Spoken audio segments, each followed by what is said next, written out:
Well, hey, folks, I don't know what to tell you. 7:30 means 7:30. I know it. We got some folks in the chat saying it's about time. Hey, at least you're getting an episode. Hey, it's Thanksgiving weekend. Be thankful. We're glad that you're tuned in with us, and I'm going to try to stop saying "hey" so much. It's like I'm stuck watching Duck Dynasty or something. We are glad that you're tuned in with us this evening. Hope you've had a great Lord's Day. Just Mike and Reese tonight. How you doing, Reese? I'm doing okay. Okay. Yeah. You all right over there? I'm over here like all alone. I know. We got some nice room here. I know it. Hate to see somebody missing, but then it's nice to be able to spread out when they're not here. Elbow room.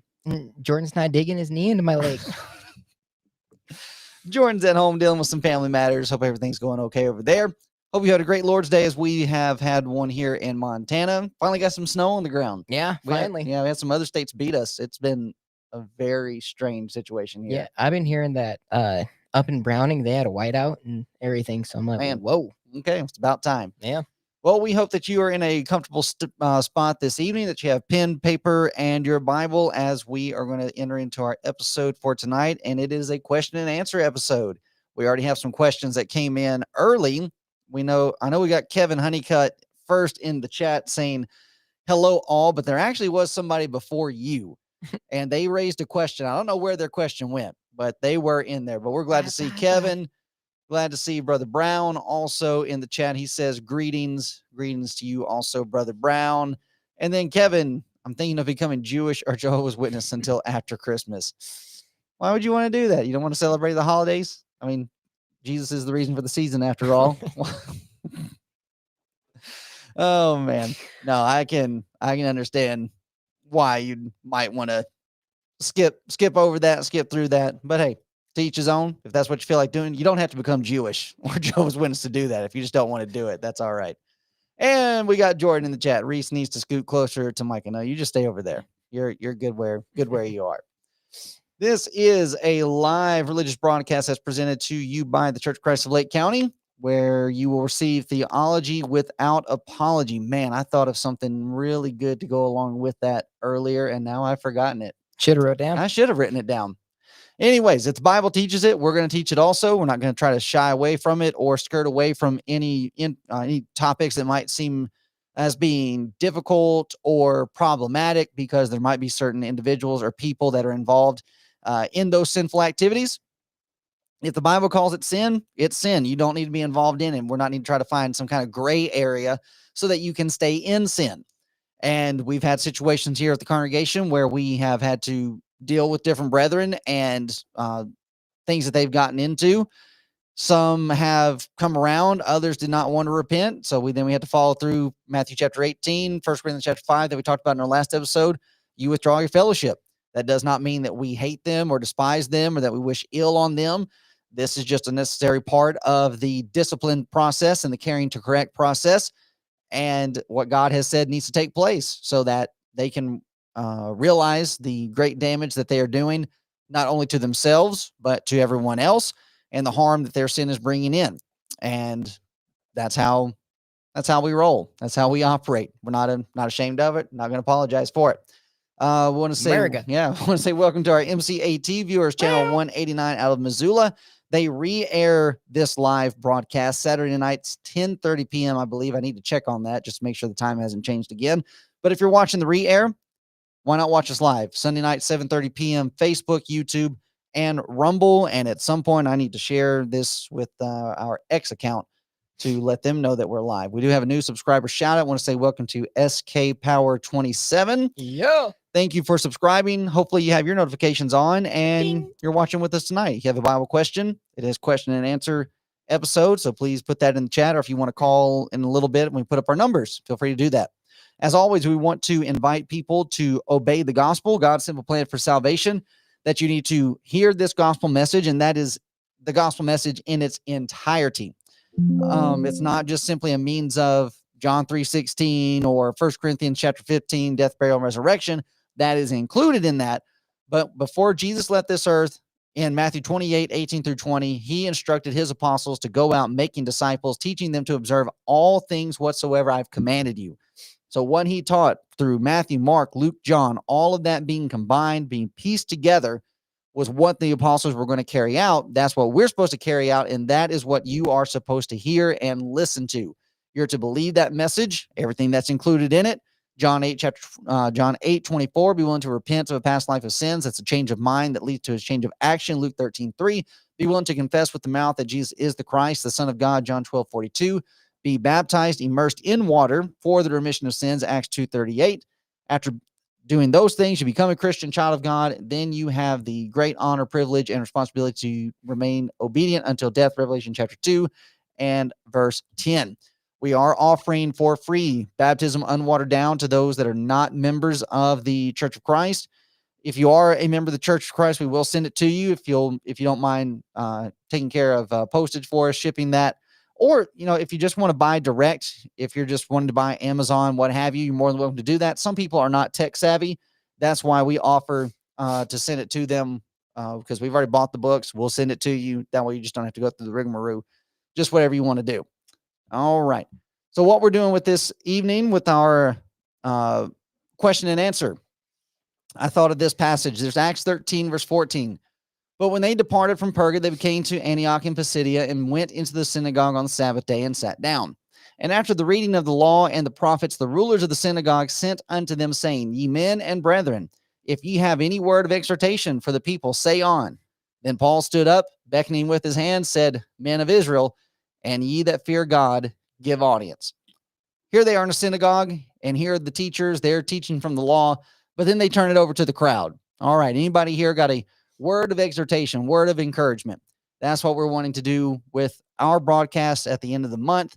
Oh, man, that's crazy. Tomorrow's going to be December. Yeah. That's wild. At the end of the month, we have question and answer. We turn it over to you guys to see what's on your mind, Bible questions, try to give Bible answers. And as we mentioned, we did have some folks reach out to us already.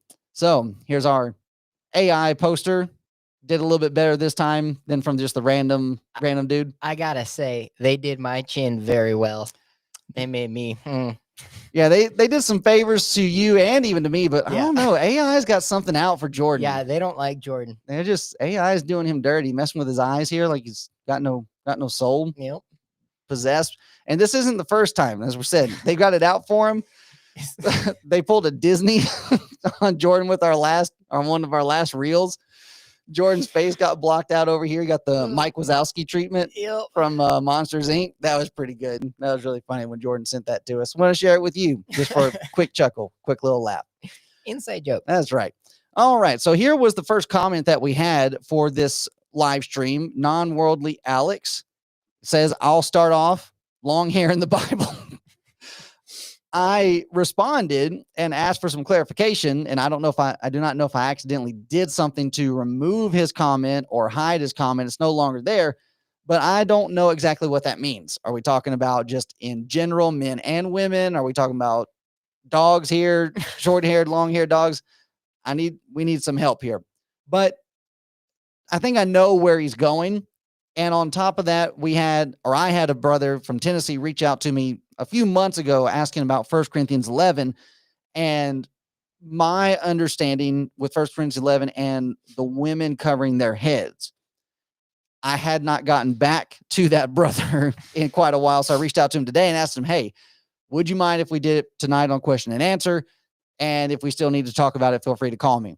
What's also funny about that brother in this question, he was also wanting to talk to me and ask me about how I manage handling all this stuff. Mm-hmm. I don't know that I'm the right person to ask, seeing as how I have not responded to your question in several months. You might want to find somebody else about managing time, but we're going to deal with it tonight. So jumping into this from 1 Corinthians 11, women covering their heads. This is it's not as prevalent of a topic as it used to be. You still have small sections of the brotherhood, some denominational people, the Mennonites, for example, and Amish.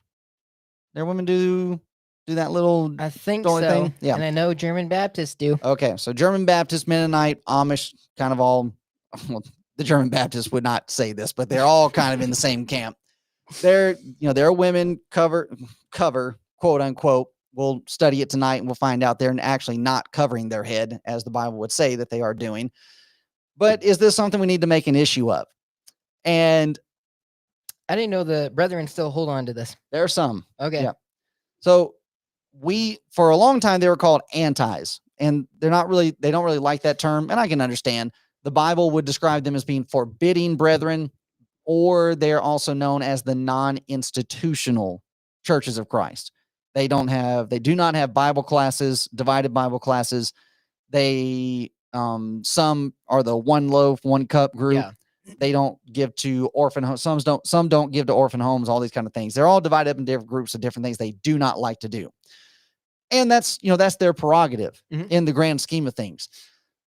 And even when it comes to this matter of their women covering their head, this is not something that all churches of Christ are needing to do.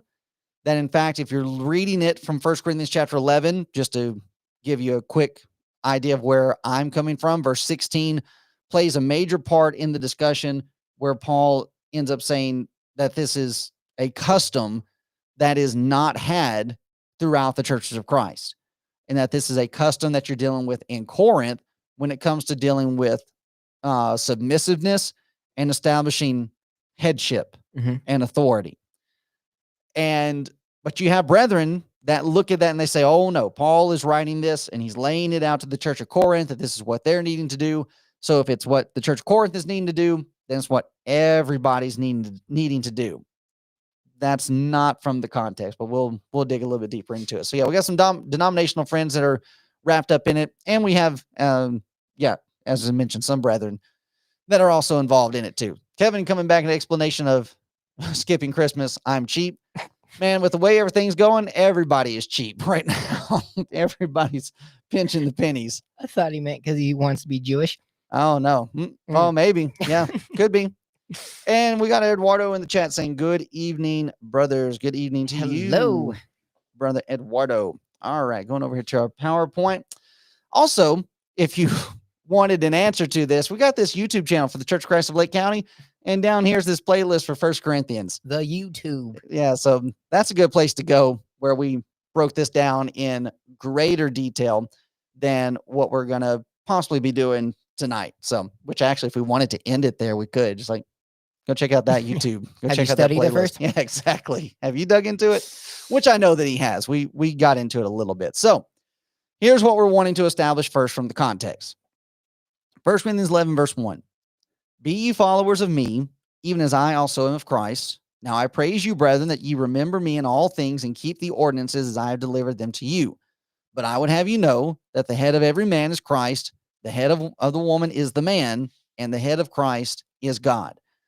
Now, from this, we are establishing a pecking order, if you will. And this is the ordinance that's being laid out. This is what is supposed to be followed throughout all congregations. Here's the order. The order is that the head of every man is Christ. The head of the woman is the man, and the head of Christ is God. That's the ordinance. That's what we're supposed to be following. And everybody would acknowledge that, and everybody would recognize that. Now, how this looks is going to be different as you go into different areas, different towns, cities, countries, cultures. And that is a big part of the discussion. Paul is traveling from place to place to place. Corinth is going to be different from Ephesus. Ephesus is going to be different from Galatia. Galatia is going to be different from Colossae, so on and so forth. And that they're going to have different mannerisms, different customs, and everything like that. All right, that's fine. But what's going to rule everybody is this idea. Over the man is Christ. The head of the woman is the man, and the head of Christ is God. And in this illustration, in this discussion, Paul is going to use the illustration of going all the way back to creation. So this does not have any, I should say does not have anything to do. It predates the law of Moses.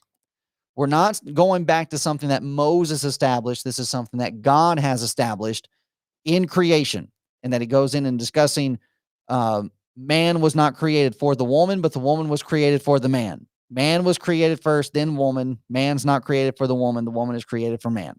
But even though that is the case, there is still equality. Because if it was not for women, none of us men would be here. If it wasn't for my mom, even though I'm a man, I wouldn't be here. So we need each other inside of this situation. Now, dropping down to verse 13 through 15. Here is a very interesting point in the discussion to where if we are dealing with something that is a God-established ordinance, tradition, or command that all people are supposed to be following, or excuse me, that all people, and especially Christians, are supposed to be following, verse 13 kind of throws a monkey wrench into that, where Paul ends up saying, judge in yourselves. He basically opens this up to, all right, you guys are needing to make the decision here. Is it comely that a woman pray unto God uncovered? Well, if this is a God-given ordinance, there's no room for us to judge in ourselves about this. It's what God says, and that's it. And then he makes another connection in verse 14 to establish this point about it being comely that the woman pray unto God uncovered. Doth not even nature itself teach you that if a man have long hair, it is a shame unto him? But if a woman have long hair, it is a glory to her, for her hair is given her for a covering. So here's the situation. Here's the problem that we end up running into with our brethren and with the denominational world. Most people want to start looking at this. Well, this is talking about a veil. I don't even see that from a context. From the context, this is all a discussion about the hair. The hair works as a covering. So if the hair works as a covering, you don't need a veil. Where the veil comes in is if a woman is already cut her hair. If she is shorn, then she would need to wear a veil. Because in Corinth, the veil is establishing the submissive role, a recognition of the authority of the man. In Corinth, women that went around having their head either uncovered by removing the veil, or having their hair shorn, cut very, very short, were viewed as being loose. They are viewed as being loose. They're the priestesses that are basically out there prostituting themselves in their idolatrous temples. Everything about it is moving towards the area of ungodliness. All right, if that's the situation in Corinth, and the church is supposed to be separate from what's going on in the world, if this has a certain connotation to it, Paul is establishing, then you need to stay away from that. Don't cut your hair. Do not keep your hair short. Keep it long. If you are already short, you've already shaved your or shorn your hair, then you need to wear this veil. And the reason why I'm bringing up these points of, well, this is something that's going on in Corinth, because of what's said here in verse 14. Doth not even nature itself teach you that if a man have long hair, it is a shame unto him? Nature does not teach that. You leave a man natural out in the wild, his hair is going to grow long. And even for that matter, we do not have any kind of mentioning for God or from God to Adam that he was under any responsibility to cut his hair. So let's say that is the case. Let's say God gave no ordinance to Adam, hey, you need to cut your hair for whatever reason. Under the law of Moses, the priest had certain ordinances like that. But if Adam had no ordinance given to him like that, he was never told to cut his hair, well, naturally, what's going to happen? In the garden, naturally, Adam is going to have long hair. And that word nature is the Strong's number 5449, phusis. It is from 5453, growth by germination or expansion, by implication, natural production, lineal descent, by extension, a genus or sort, figuratively, native disposition, constitution or usage, man, mankind, nature, natural. Now, from this context, we have to decide which definition fits how that word is being used. I would argue in the context, this is what Paul is talking about, a native disposition. All right, in Corinth, it was a shameful thing for men to have long hair. However, in Judaism, in the law of Moses, it is not inherently sinful for men to have long hair. So Paul coming into Corinth is not going to have an issue with long hair because of his Jewish background. And in the Jewish background, according to the law, Numbers chapter 6, verse 2, you had a certain section of the nation that they would have had long hair.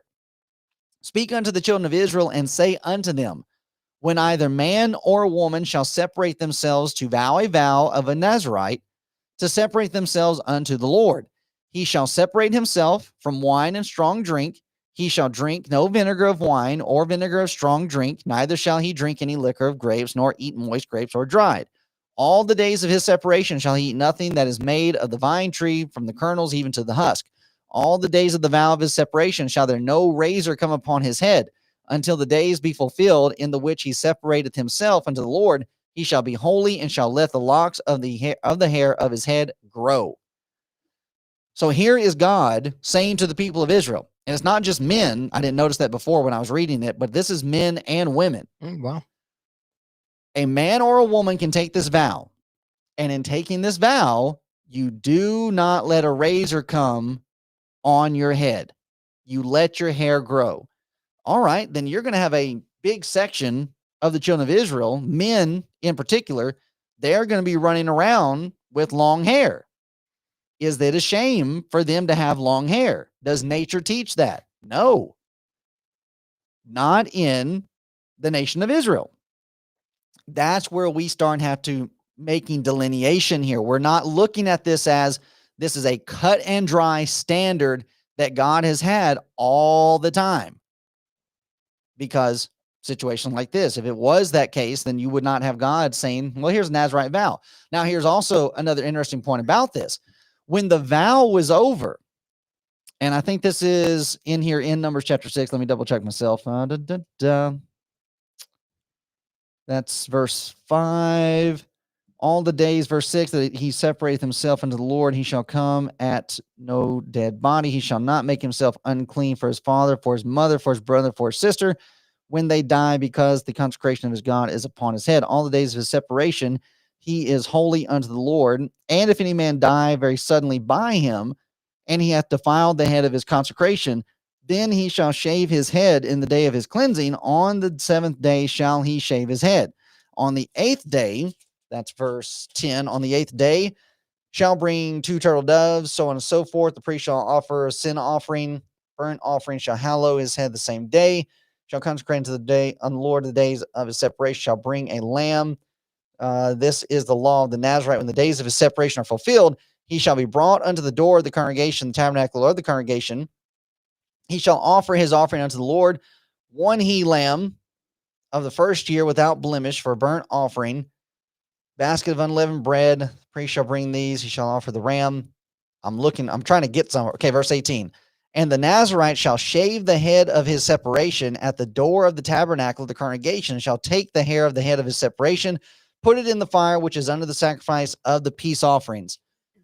Under the Nazarite vow, man or woman, you do not cut your hair. Your hair is going to grow very, very long. And when the vow is over, man or woman, you're shaving your head. So this whole context that we're dealing with here in 1 Corinthians 11, oh, it's a shame for a woman to shave her head. Not according to this, not according to God here. So what's the deal with what Paul's writing about here? It has to do with something very specific to Corinth and not anything else. Thus, anybody that would try to take this and say, well, this is a broad scope, this is what all churches are needing to do, you are missing it. You're missing it. And it comes from a standpoint of not going back and looking at these kind of situations. So you and I were talking about this earlier. Does that help clear up any thoughts that you're having before about it? Yeah, so I went through the 1 Corinthians study, and you're bringing up the natural, this pretty much the same argument. I think you went a little bit different here than you did in your 1 Corinthians study. But yeah, it was a good study to go over because I went over it, man, about a month ago. And so going over it, just keeping it fresh in the mind, all these things. And then here to where um our let me back up. The thing that's coming to my mind is the argument between, well, that's the Old Testament God, we're with the New Testament God, because that's usually the argument that a lot of people want to make is Mhm. that there's a separation between the Old Testament God and the New Testament God. It's like, no, he's the same yesterday, today, and forever. So we got to put everything together. And this is, yes, this is lining it out to where it's a lot clearer for me to see. And then on top of all of this, you got John the Baptist looking like a wild man coming out Yeah. of the wilderness with the long hair. So I was trying to find that. Isn't it in Mark? Okay. Mark's account? All right. So that was something I was looking for also. And so we'll get into that here.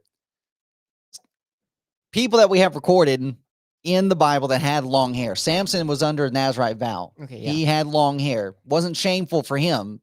So thus what Paul is saying to the Corinthian brethren does not apply in this situation. Now, John the Immerser was possibly under the Nazarite vow. Mhm. It does not come out and say it explicitly. What is said about John was that he would not partake of anything from the fruit of the vine. Mhm. So, from that standpoint, does that mean that he's taking on the whole vow? Not necessarily. It could very well be the case that he's just, okay, I'm taking this section of it, and therefore it's not a Nazarite vow. I'm just abstaining from grapes and everything that comes from grapes, but I'm still cutting my hair. Could be very possible. And the reason why I bring that up is because in Acts 18, you have a similar situation stated about, there's some debate as to whether it's Paul or it's Aquila that had taken a vow after they had left Phrygia, I believe it is. And it says that one of them had shorn themselves. It was Centuria. So it's verse 18. Paul, after this, tarried there yet a good while, and then took his leave of the brethren and sailed thence into Syria. And with him Priscilla and Aquila, having shorn his head in Centuria, for he had a vow. I believe that's talking about Paul. Some look at this and say, well, this means since he had shorn his head, that he had taken on the Nazarite vow. Not necessarily. He might have taken on a vow that he would not cut his hair, but he would not have taken on a Nazarite vow here because under the New Testament system, partaking of the Lord's Supper, you have to drink the fruit of the vine. To take on a Nazarite vow would run into conflict with a command given by Jesus that Paul would have been under. Thus, he would not have been able to do that. And even also with this word shorn, I looked it up earlier and I've already forgotten what it said. Shorn in the Greek. It's I just looked it up. It's to shear. Okay, to shear. So that's not even shaving. That's a difference. Under the Old Testament, with the Nazarite vow, you're not shearing, you are shaven.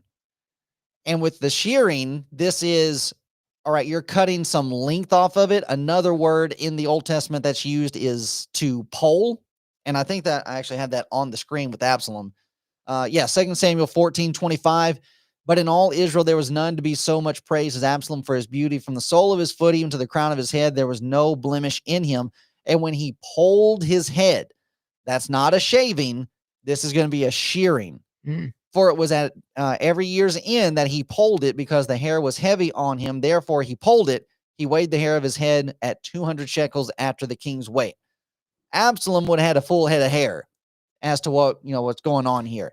Now, even with this, when we're talking about the Nazarite vow with Jewish people, their hair isn't the same as our hair. So that even gets us into the debate of, well, what do you mean by long hair? Are we talking, Beatles long that caused a lot of stir back in the day?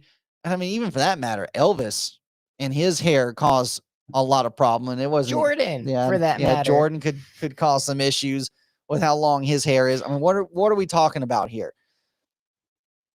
And really, in the grand scheme of things, none of that has any sway as to what's being talked about in 1 Corinthians 11.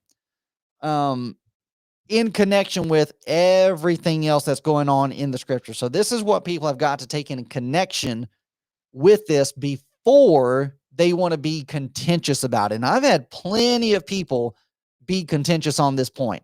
There was one guy, he's a member of the church. He came and visited with us in Martinsville. He was there for the Bible class. He stayed for the assembly, and none of the women in Martinsville wear a head covering. He did not say anything through class. He did not say anything before the assembly and before our worship hour. But after the worship hour, before he left, he could not contain himself. He had to jump me about why our women weren't wearing a head covering. And I asked him, I said, are you really wanting to make an issue out of this? And he started trying to turn the tables and, well, it's not me, it's you. Blah, blah. I said, no. I did not say anything. I might have noticed that the women he was with had something on. I said, I did not make any mention of it during class, did not say anything about it in my sermon. And I didn't say anything to you about it when we were talking before the service. I'm not the one making an issue of this. You're the one coming in here and now wanting to say, after you've worshiped with us, that we're in sin. And you still came in and wanted to fellowship with us and so on and so forth. So once I started putting the pressure back on him, he started wanting to back off because he's not wanting to be seen as troublemaker. And then when we were in Jamaica, we ran into it also with a congregation down there where they tried to pull the same thing. We were there helping them with Vacation Bible School / gospel meeting that they were having. We went down with the congregation from Texas. None of the women that we had with us were wearing head coverings while we were there. We went to a congregation. They were using the head covering. I said something about it in my sermon because they were being very inconsistent in that with their assembly, the women were being very rambunctious. And so I brought that up in my sermon. I said, I find it very interesting that you put more emphasis and honor on what Paul says is a custom in 1 Corinthians chapter 11, and you ignore a very direct command that women are supposed to be silent in the congregation, in the assembly. Mm-hmm. Of course, that didn't go over well. They pulled us into a meeting shortly after that and wanted to get into it about the head coverings. I didn't know that they held to the head covering. Mm-hmm. I thought there was just some women in there that were doing it. But then sure enough, they were a head covering congregation.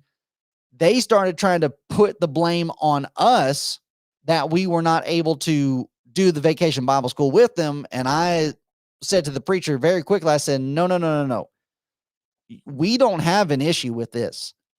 If you guys are wanting to head cover, that's fine. I don't see you guys as being in sin doing it. But I asked him, I said, but do you see us as being in sin? He said, yes, I do. I said, so it's actually you that has the responsibility to not work with us. And he said, yeah, you're right. So we don't want your help. And that's just, so it's something, especially in these other countries where just a, lack of study being done on it, where a lot of issues get brought up about it. I can remember it kind of sort of being an issue when we were overseas, mm-hmm. When I was little. And it was just, it's just one of those things. Okay, you pick up the Bible and you see Paul talking about this and, oh, okay, we're all supposed to do this. No, that's not how that operates. Not everything that's written in the Bible is written to you. Mm-hmm. There are certain things in there contextually that are dealing with certain people on certain things, and that has to deal with them and doesn't have anything to do with us. So in the United States, when it comes to this head covering matter, we don't have any type of custom like that. I mean, so going back to 1 Corinthians 11, verse 4, every man praying or prophesying having his head covered dishonoreth his head. But every woman that prayeth or prophesieth with her head uncovered dishonoreth her head, for that is even all one as if she were shaven. So a lot of people are reading this and they're looking at, okay, if the woman does this, then she's dishonoring her own head. But that's not according to the context. Her head is the man. So if she does this, prays or prophesies with her head uncovered, she is dishonoring her husband. not herself. So with the same situations here, every man praying or prophesying with his head covered like a woman would dishonoreth his head, Christ. You're messing up the alignment. You're messing up the arrangement. You're doing things that women are doing. And thus, so it's kind of like what's going on today in our culture of, well, everything should just be equal. There's equality when it comes to genders. Women can do everything that men can do. And, depending on who you talk to, women think they can do it better than men. So it's the same situation that's going on here in Corinth. It's a blurring of the lines in relationship to each other. You have men behaving like women and women trying to behave like men. And Paul is laying out the law here that no, you're dishonoring each other when you do that. Men need to be men. Women need to be women. How that looks in the culture is going to be different.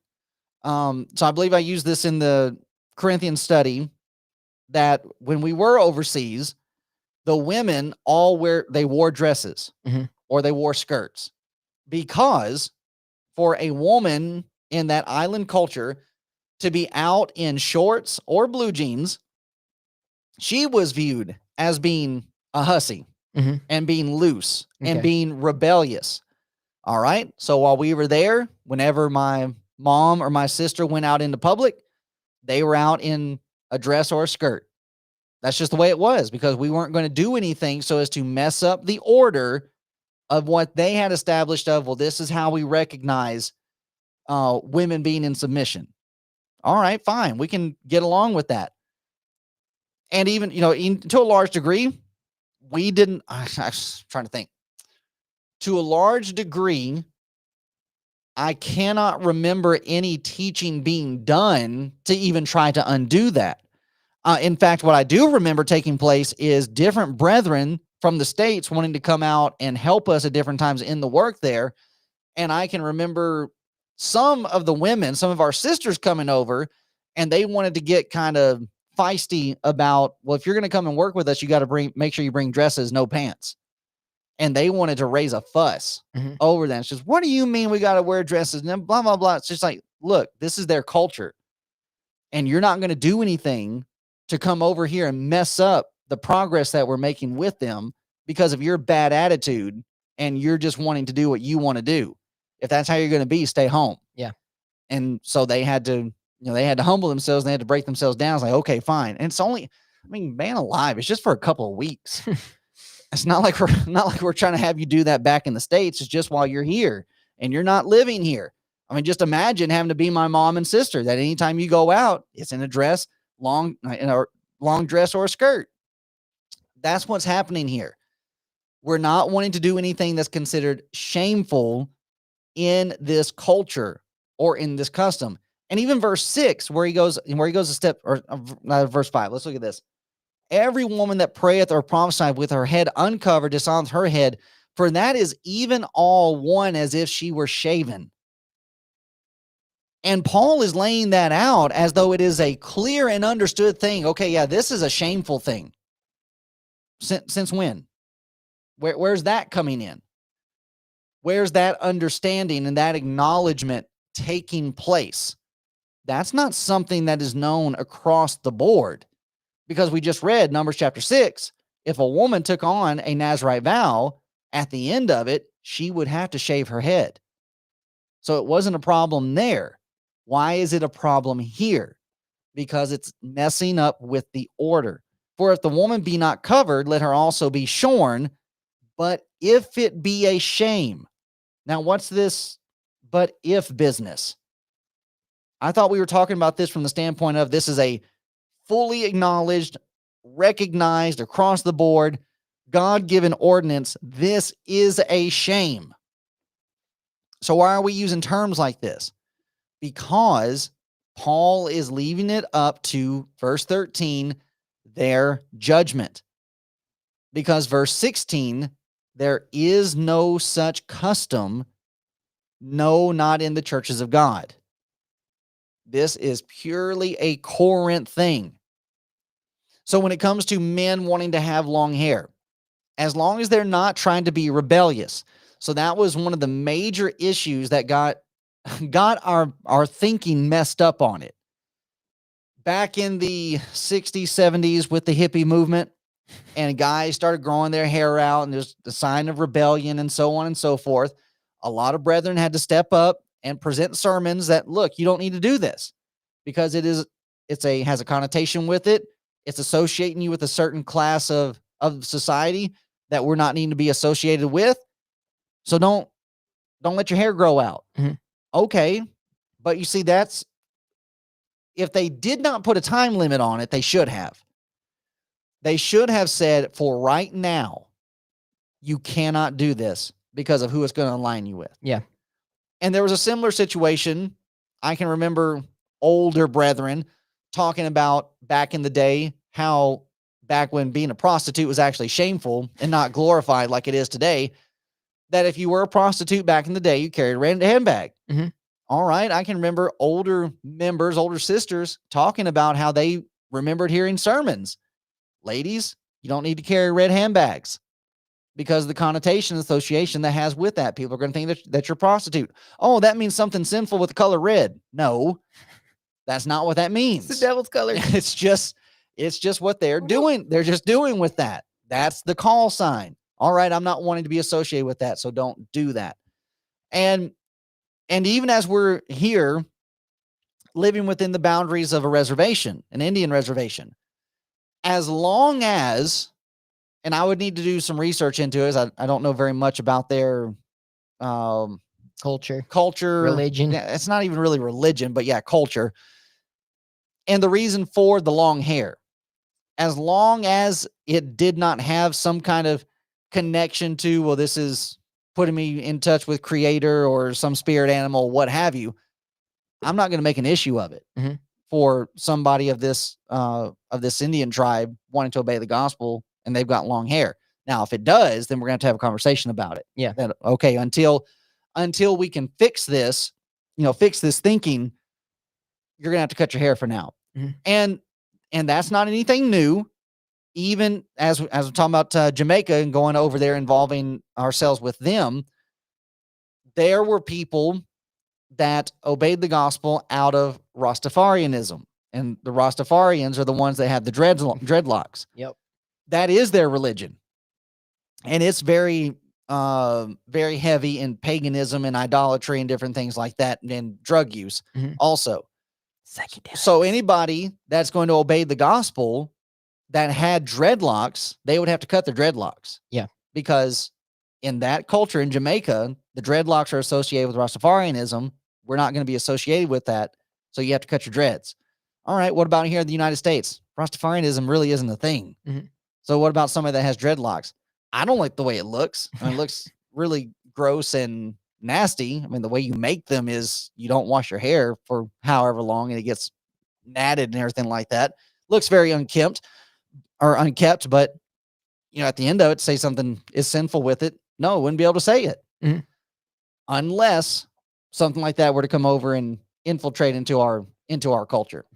Well, even with everything that we're talking about, I know Jordan, I'm pretty sure it was Jordan that brought it up in the 1 Corinthians study about lesbians shaving their head around here. Oh, okay. So if women were to shave their head around here, I would associate them with them being gay and being a lesbian. Mm-hmm. So that, along with, as you're saying, the long hair with men. So we're swapping now, going back to when long hair was bad.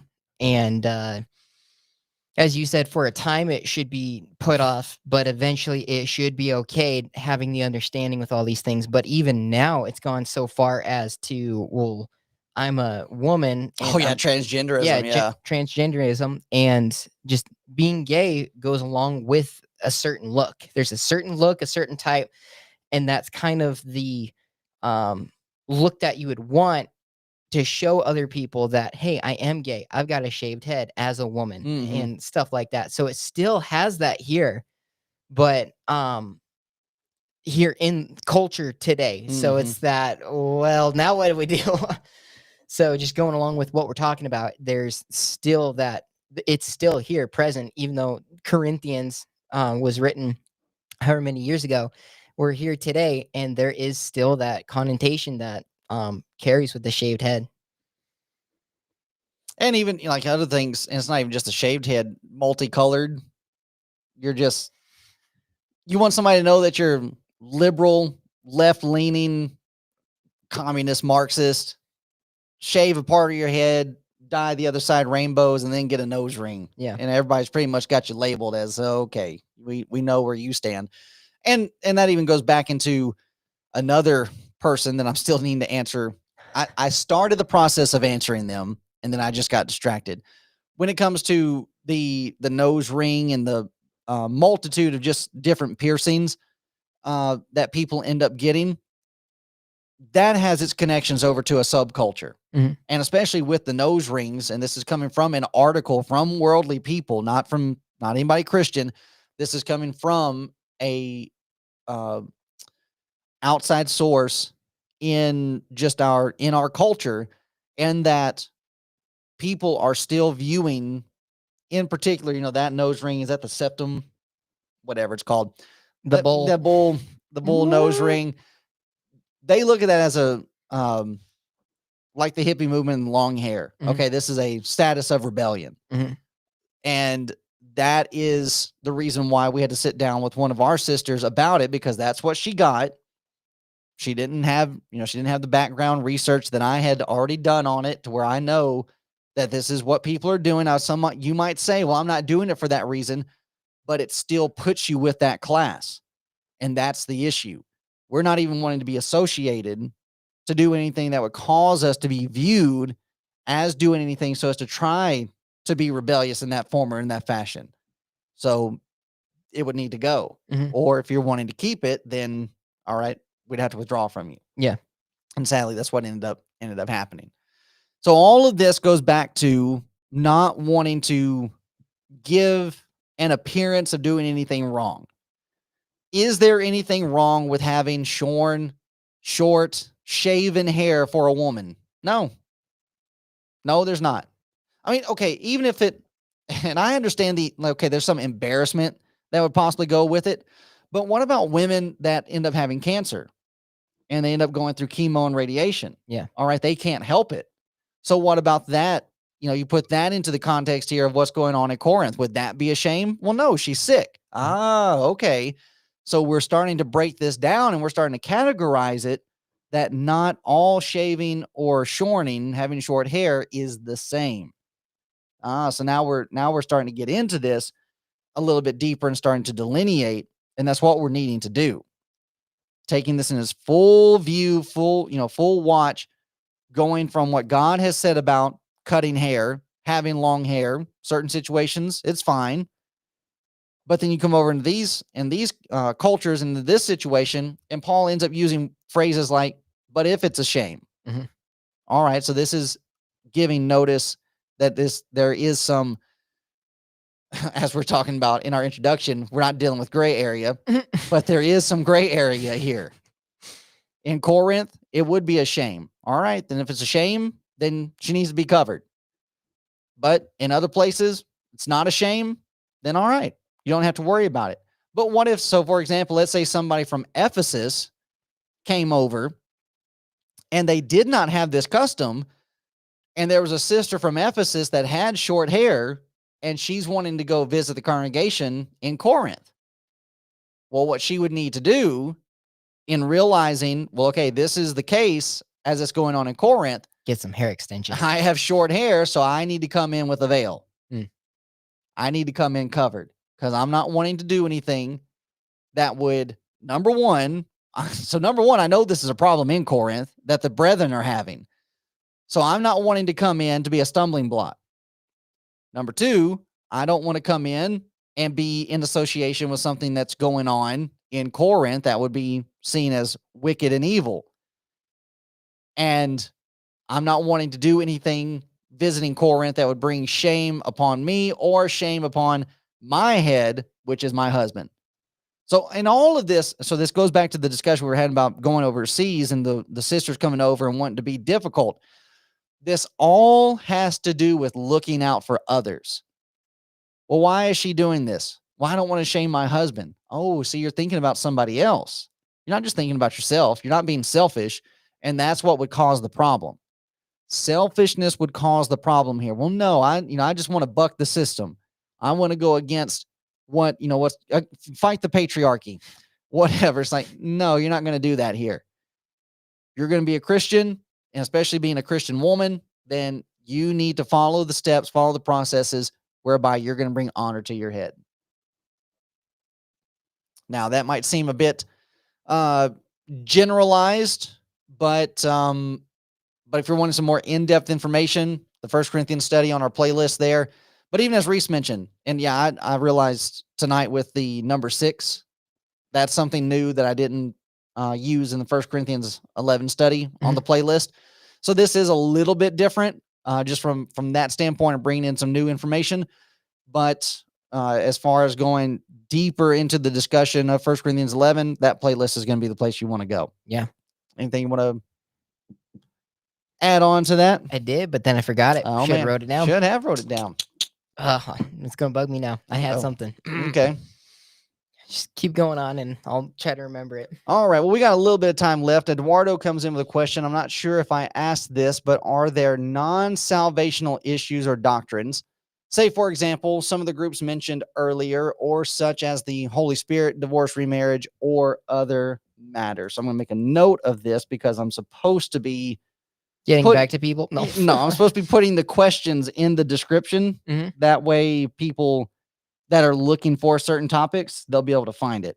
So non-salvation issues. Got any thoughts on that, Reese?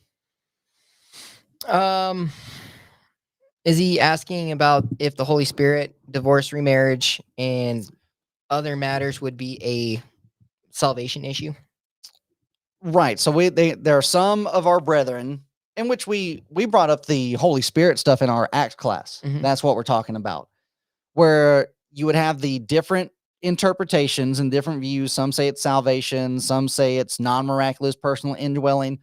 And a lot of brethren took the stance as to, well, as long as you're not saying that the Holy Spirit is doing something miraculous, then you can have this interpretation and it not be a fellowship issue. Yeah. And I guess what he's talking about now with the divorce and remarriage stuff, are you asking that in connection with the high saws, for example, down in Texas, and all the information that they're bringing up? Because I've done some digging into their stuff. I'm pretty sure they would take that position that I don't know. They've been getting pretty dogmatic in the last couple of months, which I'm fine with. Especially when it comes to marriage, divorce, and remarriage. You better get that right, or you are in a world of hurt. You're causing a lot of discord and bringing in some heresy. So from that standpoint, when it comes to marriage, divorce, and remarriage, I'm not sure as to who you have in mind. I would argue that is for sure salvation issue. Yeah. There's no room for adultery. Division or different interpretation on that, for example.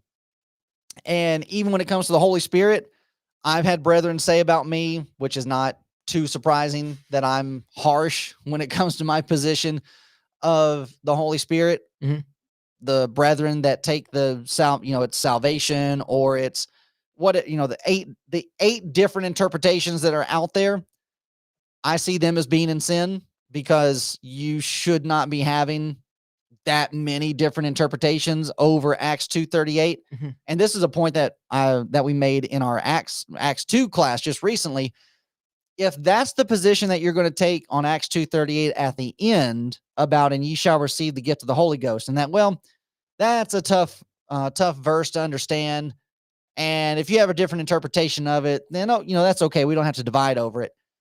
If that's how you're going to look at that section of the verse, then you would have to grant to the Baptists and everybody else the same kind of argument when it comes to the first part of the verse about repent and be baptized for the remission of sins. Yep.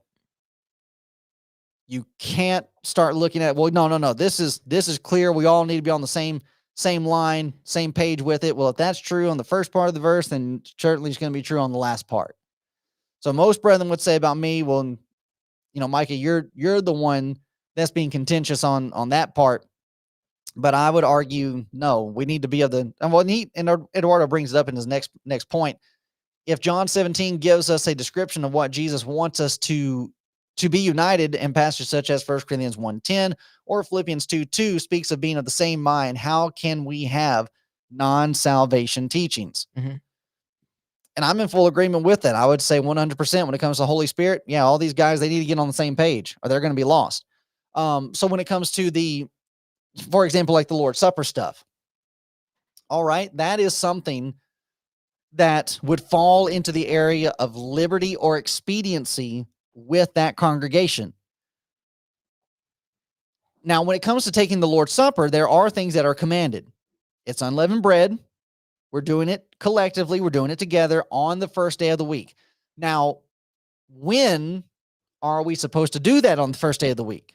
We do it at around, it depends on when we start. Sometimes we might do it around 12:30. Sometimes we might be partaking the Lord's Supper around 1, 2. I mean, who really knows? It depends on how long we go talking. Yeah, it depends on how long Jordan keeps the announcements Right, going. yeah, exactly. So those are things where some brethren, and I've had some brethren try to get dogmatic about the time. Well, no, it's actually got to be in the evening when you're supposed to take it, because some people bring up Paul preaching until midnight. So, okay, they got together in the evening. They would have taken it in the evening, and it's called a supper. You eat supper in the evening. So that's the time that you're supposed to take it. And it's like, no, that's when they took it. But if I'm taking it on the Lord's day, that's the command. You do this when you come together. Well, okay, when do we come together? We come together in the morning. All right, then you partake of it in the morning. They came together in the evening. Okay, they take it in the evening. That's not the commanded part. And I pressed him on that. I said, well, okay, if you're going to follow this all to the letter, like what you're wanting to do, then it's got to be eaten in an upper room. Are you eating it in an upper room? Well, no, that's not it. So you understand what's going on here. So as far as the one loaf and the one cup, if that is what a congregation decided that they wanted to do, we have divided bread. Our bread is homemade. We're not buying it. Mhm. So even with that, for example, if I wanted to try to be dogmatic and say, well, no, you all got to bake your own bread like we do, I can't do that. As long as what you're taking. Now, I do have some worry about what these brethren are buying, because we used to do that thin paper mess. That doesn't taste like bread. I don't know what that is, and you might need to do some digging into that and reconsidering what you're doing. And you may need to start baking your own bread. Yeah. But we bake our own bread. I'm not going to force that on anybody else. I would recommend it. I think it tastes better, makes it more enjoyable for me, for sure. But if that's, if you're still using that paper thin stuff from Lifeway or what have you, all right, as long as it's unleavened bread, not going to make an issue of it. Ours is divided, but if a group decided, well, we want to actually use a loaf, like we want to have this together and we want to share it around and everybody takes a piece, fine. Are you still taking the Lord's Supper? Are you still eating unleavened bread that represents the Lord's body? Yes, you are. Then it does not matter whether it's one whole piece, you're breaking it up, or it's already divided. The one cup, you want to take, everybody passes around one cup and everybody drinks fruit of the vine from it. That's your liberty to be able to do that. Are you still partaking of the Lord's Supper? Yes, you are. Then, okay, I'm not going to make an issue of the fact of whether it's one cup or divided. Now, there's plenty of proof inside of the text that even when they partook of the fruit of the vine, it was in a multiple cup. Luke's account says he took the cup and he said, you divided amongst yourselves. So they divided what was up and what Jesus handed out. But either way, one loaf, one cup, if that's how the assembly is wanting to do it there, then fine. I don't want to necessarily do the one cup thing, so you probably will not see me at your assembly. It's probably gross. That's not my cup of tea. But I'm not going to say you're in sin. The problem comes in from the other side. They would look at us and say, well, no, you guys are in sin. This is what you're needing to do. That's where the problem comes up. where matters of liberty, expediency, and judgment, and then somebody wants to step in and start dictating, well, here's how it's supposed to be. And you really don't have anything for that. For that matter, with the divided Bible classes. Mhm. In Virginia, we had enough people and enough space to where the kids were able to go downstairs and have somebody teach them on their level, and the parents stayed upstairs and stayed in the grown-up classes. All right, that's how we did it. We saw that as being expedient so as to have the children learn.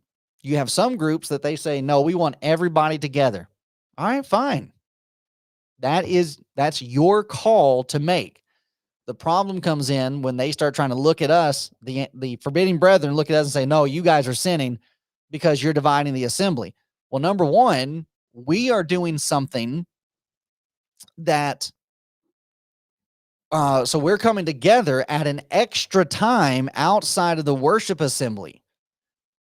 So we're actually involved in something that is not necessarily commanded for us to do on that occasion or on that situation. I see somebody's jumping in here at 10:25 when it says not to forsake the assembling of ourselves together. Does this apply only to Sunday worship or to all the times the church gathers? Oh, that's actually something different. I thought they were jumping on the Bible class discussion. So for example, like the Wednesday night assemblies. Okay, we don't see anybody doing that in the New Testament. And in fact, the ones that started that were the Baptists. Whoa. Yeah, and we Heathens. we hopped on it because it's a good practice. Yeah. Yeah, it's the middle of the week. Let's come back together and be involved in study. Okay, how do we want to do that? Well, we can all be in one big group, or we can have adults upstairs for an adult class. We have the kids downstairs for their own classes to deal with material that they're going to deal with. Either or is fine. You're doing something extra outside of what we have being commanded. Now, even with that, commanded coming together for these types of teaching, there still are regulations that would need to be followed. That being, well, okay, we're getting the congregation together. We're getting the brethren together. Who's going to be doing the teaching? Well, the men are going to be doing the teaching because this is an organized thing. We're not just sitting down and having coffee and like me, your mom, or whoever else just sitting down and talking and nobody's in charge. Mm-hmm. This isn't a class. We're just in conversation. So the rules are not applying there. But now we're coming together as the congregation for an established time of study. Well, who's going to run that? The men are. So those kind of rules are going to come back into play. But as far as to, well, how is this actually going to look? How are we going to function and have this run? There's expediency and there's liberty in that. And another example of the liberty situation is the eating of meats that Paul brings up, 1 Corinthians 8, 1 Corinthians 10. That's a liberty thing where this is causing an issue for somebody. Well, okay, if it's causing an issue, then I'm not going to do it. But Paul could not force that on anybody else where there was no issue. Well, okay, we're having a problem with this in Corinth. So Ephesus, you need to do the same thing I'm doing. Mm-hmm. Well, no, Paul, we're not having that problem here. So don't take my T-bones away just because Corinth is having a problem. Now, what if somebody from Ephesus came to Corinth where this meat problem is going? Okay, I might have to substitute having meat for a little while I'm in Corinth. I probably would not go to Corinth until they got that straightened out. But you see, you have all these areas where there is some room for give and take, and that for for some extent of time. So even going back to Eduardo's question about the Holy Spirit stuff, though I see that as a problem, if somebody were to start, let's say they moved from Texas, and I'm not thinking about anybody in particular. This is all hypothetical. If somebody moved from Texas up here and they want to start assembling with us, and then it came out that they had one of these different interpretations of Acts chapter 2 and verse 38. Mm-hmm. I'm not going to automatically jump over the pulpit and, come at them and kick them out of the assembly. All right, let's see if we can talk about this. I don't think you're right. And more than likely, you don't think that I'm right. So let's sit down and see if we can actually talk about this and let truth win the day. Mm-hmm. And but so I'm allowing, so as I said, some give and take. I'm allowing some time to at least be brotherly and talk about this. But eventually that time is going to run out, in that, because as Eduardo is correctly laying out here, we're not going to start having all these different interpretations coming in and getting people confused. Everybody's got to get on the same page. I think that was also happening at a congregation that I can no longer Can't recommend that Yeah, anybody be a part of. can't recommend that anybody be a part of. Over in Tennessee, that the Tennessee or Idaho? no, it's Tennessee that I'm Okay, talking about. all right, Yep. go ahead. So, there was over in Tennessee, there was the girls that were going to the beach and dressing naked, Okay. going to the beach, and the preacher was saying, "Well, all I can do is preach about it, Mm-hmm. and can't really do anything else about it." So that's as far as the extent goes. It's not supposed to go to only that extent. It's supposed to go even further, that, hey, we're not supposed to be doing this. And to have these talks with these individuals, and to get it on the same page, get each other on the same page, not just go, well, let's throw up our hands and go, I don't know what to do. All I can do is preach about it. So to, as Eduardo's saying, is to get into unity, and is what you're saying as far as the Holy Spirit goes, if we're not on the same page with these things, to come at it with each other to Bible study, but eventually those things have to go away. Your false teaching, false thinking needs to go away. Truth needs to win at the end of the day. So whenever whatever that comes down to, whether that be the Holy Spirit, musical instruments, anything like that, things need to let truth win out. It's pretty much what I was thinking. Yeah. And even when it comes to, and we're talking about that from the standpoint of dealing with brethren, even when it comes to denominational folks also, with what we're doing with this broadcast, I can understand it could possibly come across that, all right, you guys are pretty harsh, pretty fierce, pretty strong in your presentation, and that it may not seem like there's a lot of room for give and take. No, there is. I mean, that's why we have this question and answer. We appreciate our brethren chiming in, but this is also for our denominational friends that we disagree with, and giving them plenty of opportunity where we do not have a direction. It's like, okay, you guys can steer this ship, and wanting to hear from you and your thoughts on what's being presented. And let's have some back and forth, either through the chat, or if you want to call in, we got our number going across the ticker there. And we understand that not everybody has put in the kind of time, effort, and the study. And then also what people say about, well, you believe the way that you do because you're brought up in it. And to some degree that's true, but I've also had to go through a lot of trial and error with my own understanding of my faith and what the faith is. And that what I'm presenting, what I'm believing in, I'm not believing in presenting it just because, well, my dad and my granddad were involved in this. What has further solidified my faith in this being the truth and what I'm presenting is, what has actually solidified it is doing stuff like this, being on these broadcasts, going out and talking to denominational preachers, having these conversations with them about baptism, seeing them squirm around, seeing them flip-flop and make all the excuses and everything like that. It's like, oh, okay, I see you cannot give an answer. And thus that just further grounds me in, this is the truth. If it wasn't, you'd be able to answer it.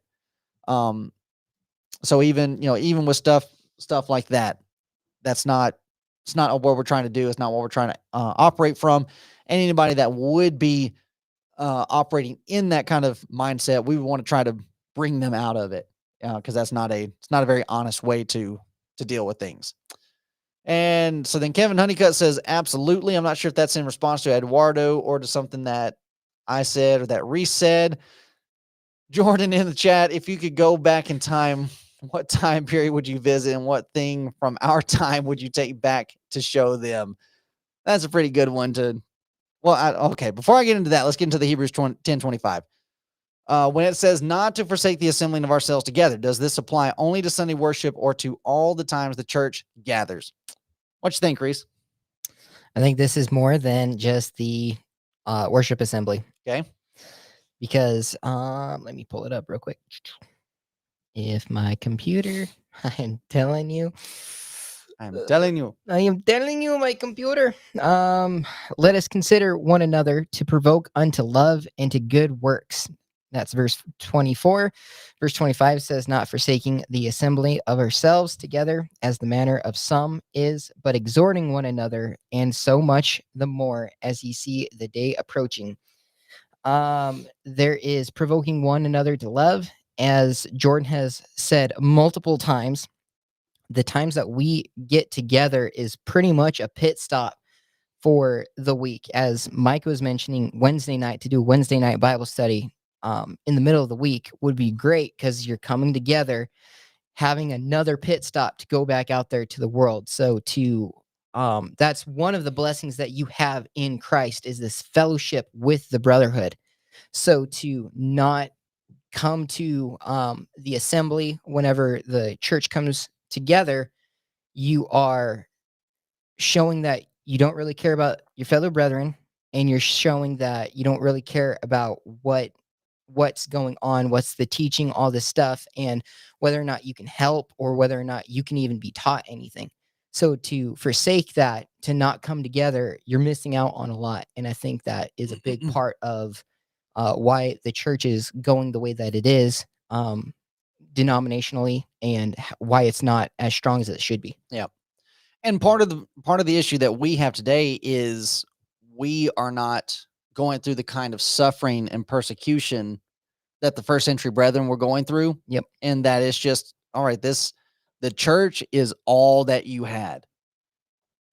If you're Jewish, if you were an Israelite, you're turning your back on the Jewish system. The Jewish system is turning its back on you. You are just 100% forsaken by them. All you got is your brothers and sisters in Christ. And then you're being thrown into prison. Your husband is being thrown into prison. So now a wife is out on her own while her husband's in prison. So James chapter 1 talks about tending to widows and orphans. Mm-hmm. A lot of those widows and orphans would have been made widows and orphans by people like Paul, Saul, going around and persecuting the church. So we're not just talking about random widows out here. We're talking about people that in your immediate family in real time are becoming widows before your very eyes, or children that are becoming orphans right there in front of you. And that's the responsibility that the church has in taking care of each other. So when you have in Acts chapter 2, like what we've been studying, and how that they were daily, verse 46, they continuing daily with one accord in the temple, breaking bread from house to house, did eat their meat with gladness and singleness of heart. This is just because of the circumstances. Well, and so not just because of the circumstances, but the circumstances do have a huge play on what's being talked about and why this is happening. So part of the problem that we have today is that we are not being persecuted. We're not suffering. We have so much room for entertainment and so many different things that can take up our time and distract us from what the brethren are doing. And it's just, well, I got other things going on. Not in comparison to what we're doing. Mm-hmm. We're coming together and we're feasting on the word of God. Is there anything more important than that? No, there isn't. So then you need to be here. And so with this, and there was one preacher, it was Wesley Simons who helped to bring this into a better perspective. And it was also Franklin Camp reading some of his books, that when you're dealing with this issue of people that are missing the assembly, what is really going on here is a heart problem. And it's not a situation of, well, it's commanded, you need to be here. It's a heart problem in the fact that you're not looking at this correctly to the point where you are saying to yourself, why don't I want to be here? I should want to be here, and there should not be anything that would get in the way of keeping me from being in fellowship with my brethren and in fellowship with my God as we're coming together and studying. And if it's a Wednesday night assembly, we're also praying and singing together. There wouldn't be anything that would want to try to keep me from that. So then we have to start looking at it from the standpoint of prioritizing. Well, I've just got all these things going on. I got all these things on my plate. Well, maybe you need to lighten the load on your plate so that you can be able to make it to this. Now, does that mean like what? Does that then mean that there are not justified reasons for not being there? Is that where you were going? That's what I was thinking earlier, is because as we're talking about the head covering, if a woman is going through chemo cancer, yeah. is it okay for her to shave her head? Is there ever a time that you're not able to make the assembly? Are you in sin for that? Right. Sickness, I think God understands. If you're not doing well mentally, now that would be a time to go to the assembly. But if it's one of those, I just can't, I can't function, all these different things, I'm going to be a hindrance more than a help, whatever it may be. Now you can't always run off of that and go, well, I'm just going to be a hindrance all the time. You have to use it as a parachute, not a trampoline, as we've said in the past, going with grace. There is a grace for that, where if you've missed something because of sickness or one of these things that I've mentioned, that I don't think that's entirely wrong. Now it goes to the heart of the person again, in what you are missing out and why you're missing out and whatnot. So go ahead. All right. And then two, so you take, for example, the congregation that's here. We are already, so we don't have a midweek Bible study. Or I guess we kind of do Tuesday. So Tuesday is an evening that is pretty much worked for everything.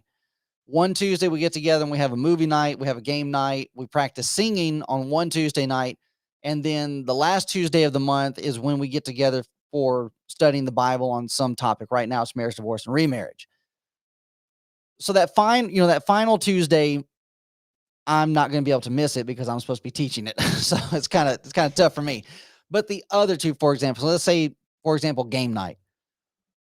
I might miss a game night from time to time, but that's only because more than likely I've already seen you guys at some other point during the week. We are so intertwined throughout our days. I mean, we almost are in a continuing daily with each other, to where, all right, just being out this Tuesday night just isn't going to work for me. And it's not a situation that I'm trying to say to you, I don't care about you guys, whatever. It's just, and then two, with me, and this is going to sound weird to some people who haven't already heard it, especially with me being in the work of preaching and being around people makes me tired. I am not a type A person. I am definitely type B, and that I like being around people, but it drains my batteries. So if Tuesday ends up being a day where, okay, I had this meeting going on, and I was around this person, by the time I get to you guys, I'm going to be tapped out. And that it's just, okay, I got to go home and recharge. But even then, most of the times, if that does end up happening, I'm going to try to push through it, because if there is anybody that should bring back some energy, it should be being with my brethren. But then again, it just comes down to what we get into in the evening. A lot of times game night turns into Bible question night, and it's just like, I wish I would have stayed home. But no, so going back to the question, is this just about Sunday? No, this is not just about Sunday, because we have examples where these brethren are coming together daily and they're taking care of each other. You get over to Acts chapter 6 and they're tending to the widows. And so, okay, whatever day this is going on, that's taking place, it would need to be, whoever's there that's able to come and help. And it's just, and so right there, it's like, what, you don't want to take care of widows? You got something more important than taking care of widows? According to God, there's nothing more pure then taking care of widows. You got something more important? A baptism. Well, yeah. So, well, so the apostles did say that we're not going to wait on tables so that we can go preach the gospel. So, I guess if you have another area of work to do inside of the kingdom, then you're not going to help widows. But the principle is still the same. There's another example where they're coming together outside of the Lord's Day assembly. And okay, you don't need to turn your back on that. Mhm. You're not needing to forsake that. You need to try to be there, provoking the good love, provoking the good works, and expressing your love and concern that you have for these brethren. Something that I've been listening to are war stories that Marines have gone through, Army guys have gone through. I've been listening to a lot of just a lot of what they've gone through. So one Marine in particular was talking about how you go to war, you fight right alongside of this. Usually they have buddies within war, and you fight along them, and you come back home and you all separate. And then during that separation is normally when the PTSD kicks in and you're just low as can be, depressed, all these different things. And that's where suicide rates shoot through the roof with veterans, is because they're isolated, they're alone, they've come back into a civilian world where they were just at war. And then now they're alone to their thoughts, all these different things. Well, he's talking about how they have how he's coming up with this program to bring your battle buddies back together, because you've made a commitment when you went into the military. You swore an oath, you're going in and you were there, and it was your responsibility to protect this guy. Now that you're gone, it's still your responsibility to protect that same individual and to help that same individual. So with correlating it with this, with Hebrews 25, not forsaking the assembly, you're going out there and you are fighting the good fight. You're being a soldier of God. It is your responsibility to take care of your fellow soldier, even if you guys are away. So that was my point with when you don't make it to these assemblings, you're not caring for those other people, because sometimes it's you that they count on, and sometimes it is you. You might not think it, but it is you. For those who have low self-esteem and don't think that you do much, you are a big help to someone. And that's where I think a lot of it's missed with that thought process of, no, I actually put something to the table and I give something. It's like, well, what do I actually give? You give a lot sometimes without even acknowledging it. So going along with this, keeping that soldier thought process in there and the commitment that you're making to God and the body of Christ, it is your responsibility and privilege to take care of fellow soldiers or other Christians. So that's something that I wanted to put in there before we're going out, because it is very important, and you are very important to the church and to each individual. So I like it. All right. So that would be our thoughts there on Hebrews 10:25, in line with the scriptures. Kevin Honeycutt. I was raised Lutheran, and when I had to find our doctrine in the Bible after talking with Johnny and Micah, I had to become a Christian. And yeah, Kevin is one of the ones I had the privilege of driving. Man, Kevin, where are you in North Carolina? It was a couple of hours away.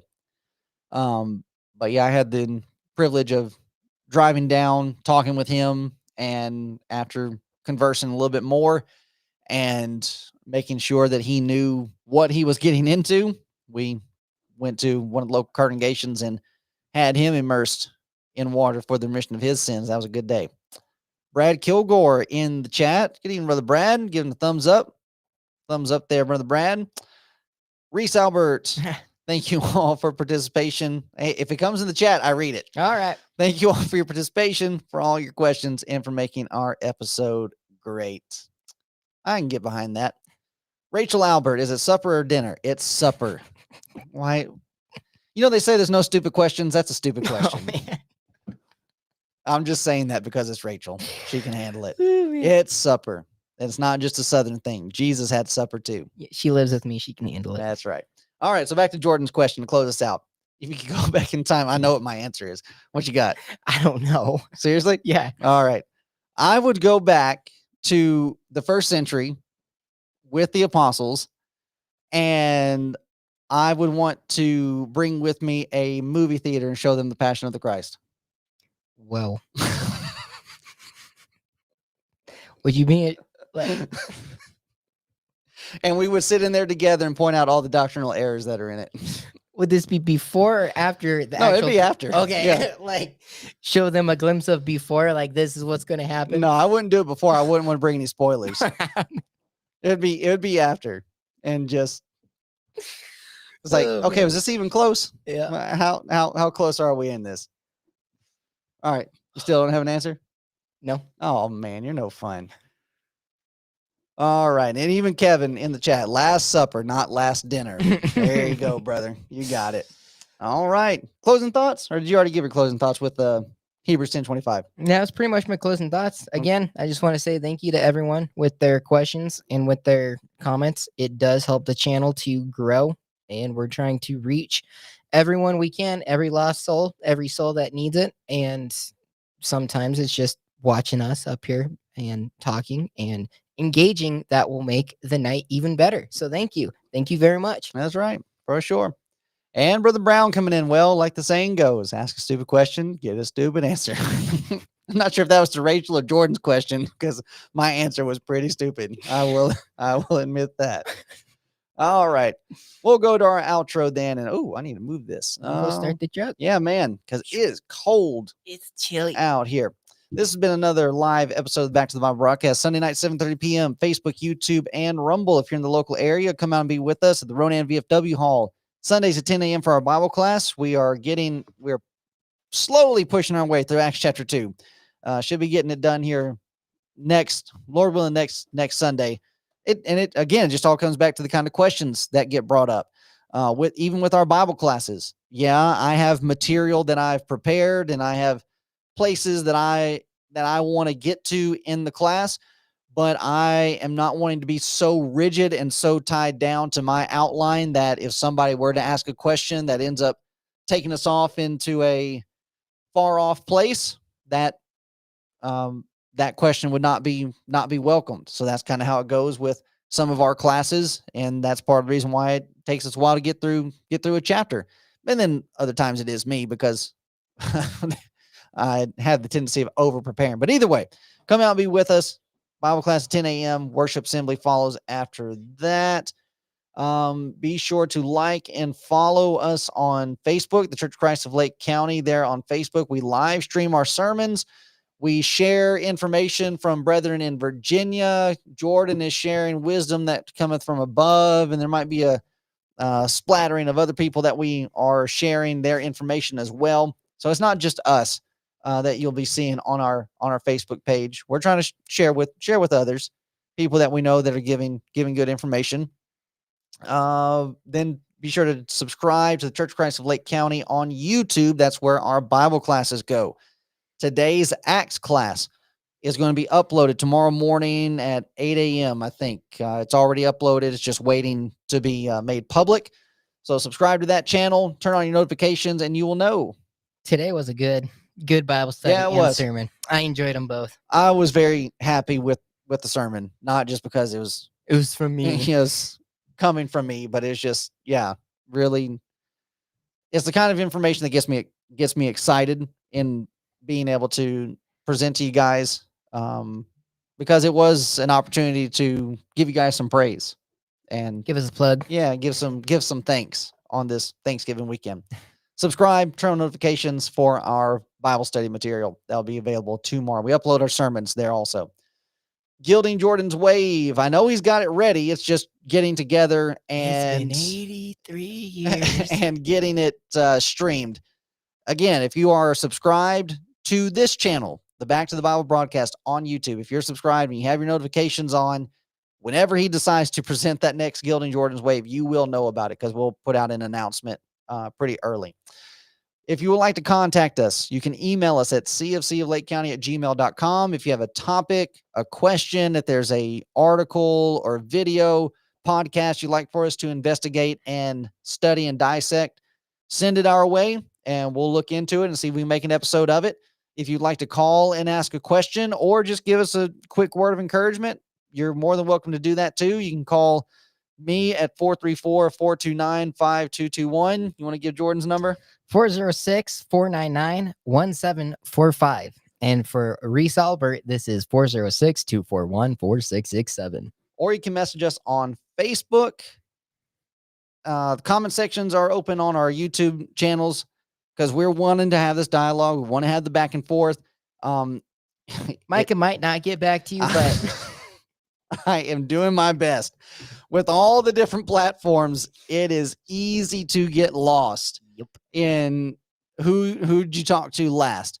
So please be patient with us, as we were just talking about being patient with people coming in and being with us also. Just we're doing what we can. We want to try to talk with as many people as we can to be able to help them, because we want everybody to know the truth and to receive salvation and freedom from sin, and that we can all be brethren together and be able to go to heaven together. Reese, appreciate you being here tonight. Yep, thank you. Appreciate everybody in the chat. Thank you for those that put the questions out there. Hopefully they were answered. If not, let us know in chat or call us, and we'll see if we can make some clarification. Hope you have a great rest of your night, great rest of your week, and we will not be live next week. Nope. First Sunday. Bible study, men's Bible study here. So I'm going to try to have 10 sermons uploaded. I do not know why I have not already done that. It dawned on me last couple of weeks. I need to get those uploaded so when we're not here, they'll be there. Yeah, 6 more months. We got to do it again. That's right. So there will be something for you to see Sunday night when we're not live. So stay tuned for that.